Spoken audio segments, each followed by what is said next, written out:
Hey everybody, it's Nate Rage. You didn't see anything. Let's just keep this our little secret. This does, it gives me a great idea though. So let's talk about one of my favorite movies that I grew up on. Yeah, Return of the Living Dead! Let's talk about some zombies!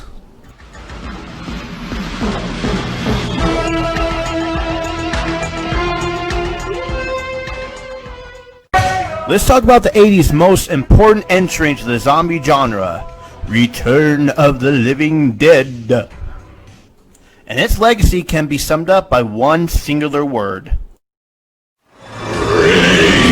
That's right, it is the first film to establish that zombies love to eat brains. Before 1985, no zombies ate brains, but now it's practically synonymous with them. If you ask anybody what zombies eat now, and they will say brains. And that is part of the enduring legacy of writer-director Dan O'Bannon. So now, as you stare at the screen like one of the undead, let's talk about the movie.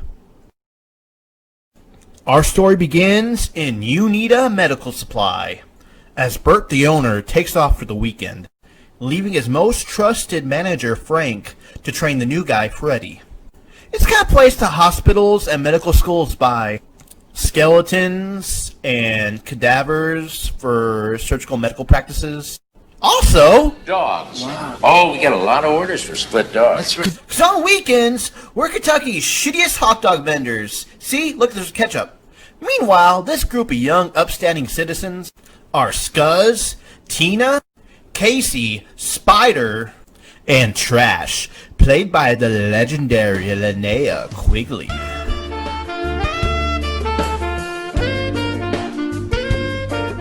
Well, hello, baby! Death with sex. Shut up, you little preppy fuck! I will not let you ruin this for me! That'd be really rad, but I'm supposed to meet Freddy when he gets off work. Meanwhile, where they're supposed to meet him, a very important question is about to be asked. Frank? Yeah, kid. What's the weirdest thing you've ever saw in here? Let me ask you a question, kid. Did you see that movie, Night of the Living Dead? Yes, and everybody should. Frank explains that Night of the Living Dead was based on true events, and the evidence is right down the stairs. Possible. I mean, they showed zombies taking over the world. Actually, bro, I think you mean Dawn of the Dead. That's one where zombies take over the whole world. In Night of the Living Dead, they held up in a farmhouse and cops shoot a black guy. By the way, Return of the Living Dead actually has nothing to do with Night of the Living Dead, except for the title. It turns out that George Romero and John Russo, who is the producer of Return of the Living Dead and co-creator of Night of the Living Dead, got into a legal battle because they used to be partners. They actually made Night of the Living Dead together. They got into this weird argument when they split over who had the right to use the phrase Living Dead. And the court decided that George Romero didn't have the rights to Living Dead. But John Russo did. And that's why this series is called Return of the Living Dead. But all of George Romero's flicks from the 80s and out were Blake of the Dead. That's what you slipped in, that's what was on your shoe, and that explains the abrasion on your palm! So after telling Freddy what's in the basement, Frank decides to show him. Hey, these things don't leak, do they? Leak? Hell no, these things were made by the U.S. Army Corps of Engineers. Bullshit! Bruh, I don't care what you just said, that canister clearly leaks the title. And here's the horror remake pipeline fucking up everything you know and love. And speaking of fucking everything you know and love, America! They do it the best. So we're at some military guy's house now, and this has neither zombies or titties. My interest has plummeted. Actually, this scene was taken out of the theatrical release and for some reason put in the home video release. I actually totally understand why it was taken out of the theatrical release. There's nothing here you don't get from the rest of the movie. It's boring and it sucks. But I digress. Let's get back to the fun part of the movie, shall we? Let's get back to our motherfucking punks. And trash. The punks pull up to Uneeda Medical Supply. hideous, ugly place.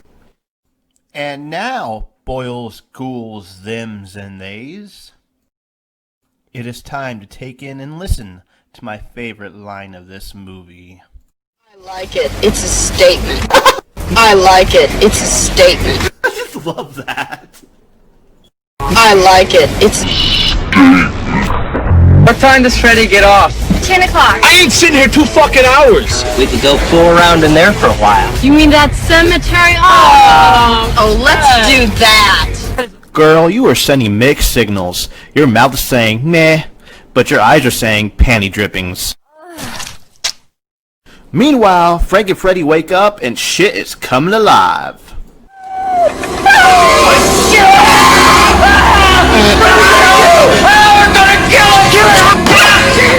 In the arms of an angel. That goddamn chemicals! It's all over everything! Stupid asshole! Hold on a minute. Bert is a sleigh driver and a cheap son of a bitch who is going bald too. Ha ha ha ha ha. Mother of God. There's subliminal messages and everything. Holy shitballs. Meanwhile, things are getting hot and smexy as Trash is about to ask one of the most important questions of all time. You ever fantasize about being killed? Whoa, whoa, whoa, down boy, down. The best is yet to come. The worst way would be for a bunch of old men to get around me and start biting and eating me alive. First, they would tear off my clothes. Wait a minute. We still need one more thing. Now that's what I'm talking about!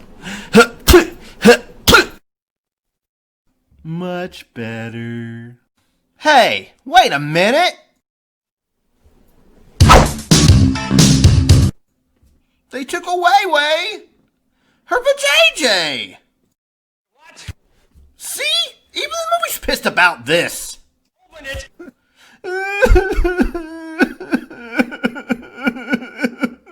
It will never open again. Hey, you know what? I'll take care of it. Get over here! There we go. Much better. Originally, this scene was supposed to have Trash completely naked, pubic hair and all. But when co-producer Graham Henderson saw what they were filming, well, he freaked out and he demanded they remove her pubic hair. One quick shave later, they started filming again, and he said, "That's even worse! You can see everything!" They covered her entire crotch with the prosthetic they made by pouring alginate into Linnea Quigley's panties when she was wearing them. Back at the warehouse, Bert returns after being called by Frank, which leads to an hilarious scene where they try to figure out what to do with this very angry, pissed-off corpse. They come to the very logical conclusion to try to destroy the brain, but that doesn't work! You said if we destroyed the brain and die. It worked in the movie! In the movie line! Then they tried dismemberment, but that doesn't work either. So they figured maybe burning him across the street in the crematorium will work. Meanwhile, Suicide makes a declaration that all punks and metalheads can identify with. It's all about. You think this is a fucking costume? This is a way of life. Fuck yeah, rock on! Woo! Freddy. Where? Over there going into that building. Nope, that is not Freddy. Why would Freddy be going into a mortuary? Gee, I don't know. Maybe it's because you're walking distance from where he works at. You really are a dumb motherfucker, you know that? That is it! I'm sending you to the fucking cornfield! I'm ready! I wonder what other 80s references I can make right now. Holy shit, orange headphones! You big blue bastard! Take those headphones off! That tape and that player is mine! Orange foam Radio Shack headphones. So 80s, they're worth murdering someone over. Anyway, let me introduce you to Ernie the Mortician. Bert tries to get Ernie's help. Yeah, there's two characters named Bert and Ernie. Dan O'Bannon swears it's coincidence, but yeah. I don't think so. God, I can't. Sorry. Bert tries to get Ernie to let them use the crematorium by telling him they have a bunch of Weasels. What? What the hell are you doing? A bunch of rabid weasels? You know how these things happen. Oh, I don't know. How do they happen? See, that's another great thing about Return of the Living Dead. Not everybody's a complete idiot. Unless the character is supposed to be a complete idiot. Like when Bert comes in, he's like, you know how these things happen. And Ernie's response is, well, it's completely reasonable. I don't know. How do they happen? After showing Ernie the dismembered corpse, he agrees to burn it up in the incinerator. Unfortunately, this just causes the chemicals to go up into the air that then comes down as rain, reanimating all the corpses in the graveyard, which is where our punks were partying. Now, as you watch Linnea Quigley run around this graveyard without clothing, you're probably asking yourself, is she gonna be naked throughout the whole rest of this movie? Oh! Yeah! Through the whole thing, motherfuckers! Yeah! Aw, man, we gotta go back to these guys?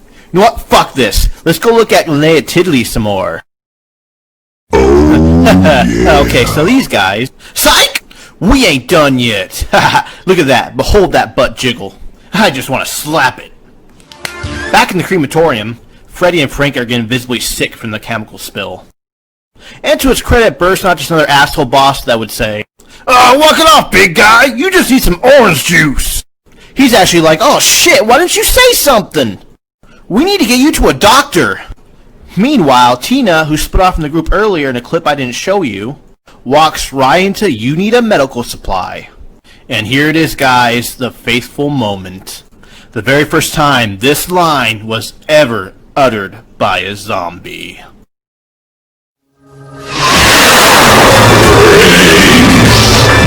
I mean, yeah, sure, the yellow cadaver said it first, but you try making this out. Compared to this! No competition! Tina gets trapped in the closet as the rest of the punks start coming in. Oh, and by the way, we call him the Tar Man. It's not important the plot or anything, it's just, you know, so you can say you're cool. They hear Tina's screams and run to the basement just in the nick of time to see Tar Man figure out how to open the locked door. At this point, we learn the zombies aren't just mindless corpses, they're actually fucking intelligent! And speaking of deductive reasoning, watch this little bit of detective work. Stethoscope. What's better? I can't hear anything through mine. Maybe you should put your stethoscope in your ears. You know, I'm just saying. Hey, suicide down there! Oh, no way, man, he is gone. That thing ate his head! Get a grip on your shit, kid, you're a punk! Show some fucking pride! About this time they figured out that it was Freddy at the mortuary, so they decided to run over there. It's a good thing, too, so we could see more of Linnea Quigley's Jiggly. But unfortunately, they forgot a very important safety tip, is that zombies are attracted to the sound of dead ass. Well, apparently, that skeleton wants to party.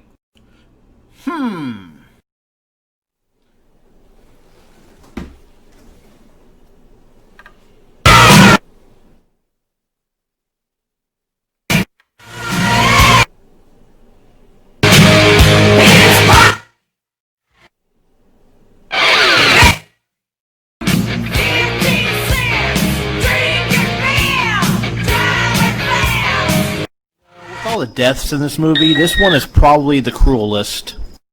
She admitted earlier that this was her worst fear.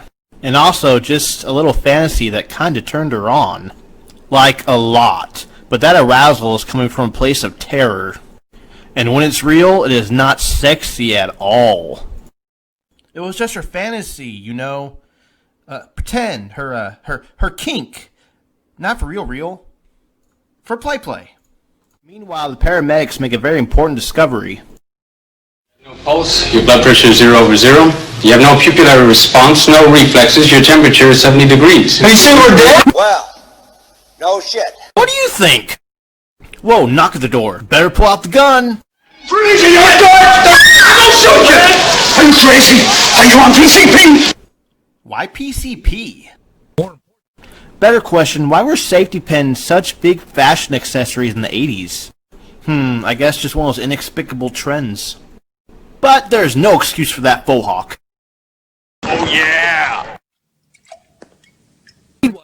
While the paramedics leave not knowing the danger that lurks outside. But no time for that now. We gotta close this ambulance door and exploit the handicapped. Nah, handicapped actor almost touched me! Call the police! Why don't you ask them if they're on PCP? The answer is yes. Great googly moogly zombie Hitler. What's next?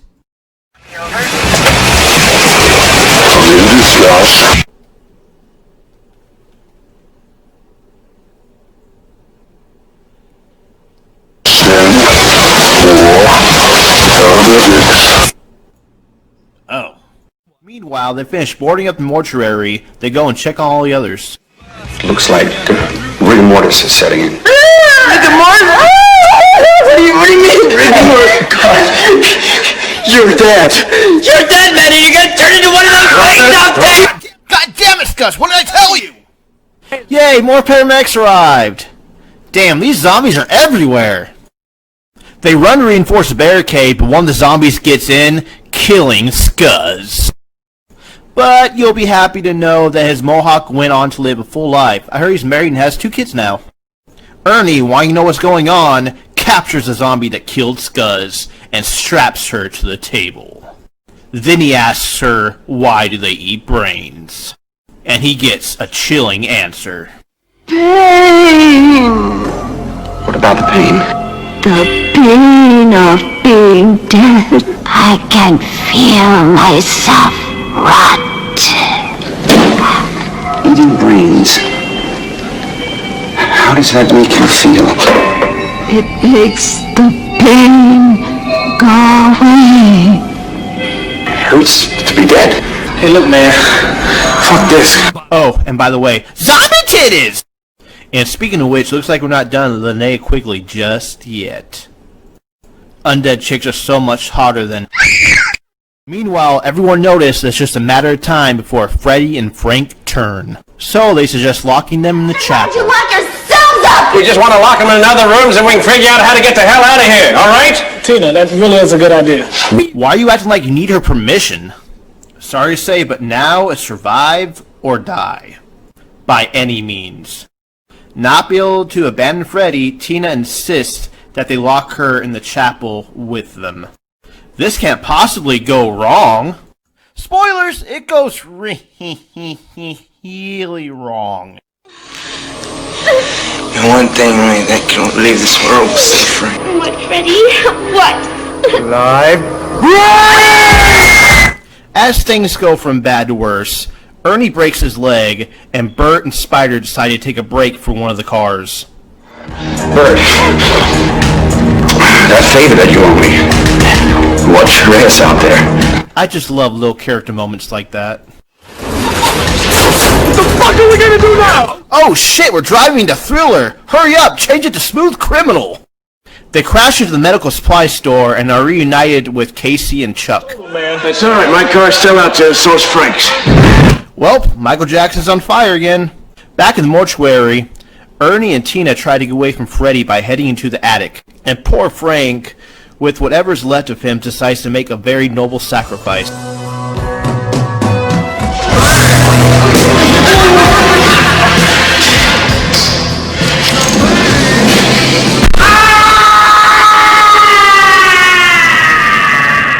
This scene, obviously the most emotional moment of this film, was suggested on set by James Karen, the actor that played Frank. Everything from the self-immolation to taking off his wedding ring was his idea. When Karen first suggested it, Dan O'Bannon asked, how would Frank even know how to work the crematorium? And then James Karen thought of this idea right on the spot. I can operate that goddamn thing.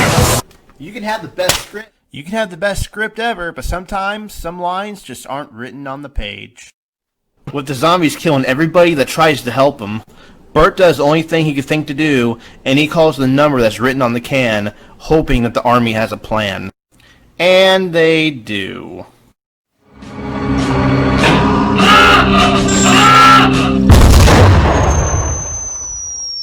Hey, listen.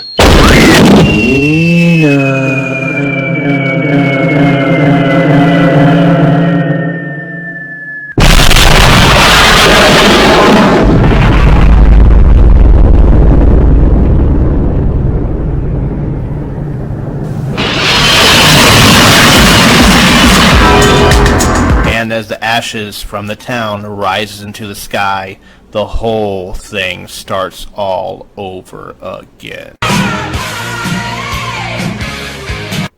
And that is the movie. It's nihilistic as shit, but fun as hell. And that is the reason it is the quintessential zombie movie.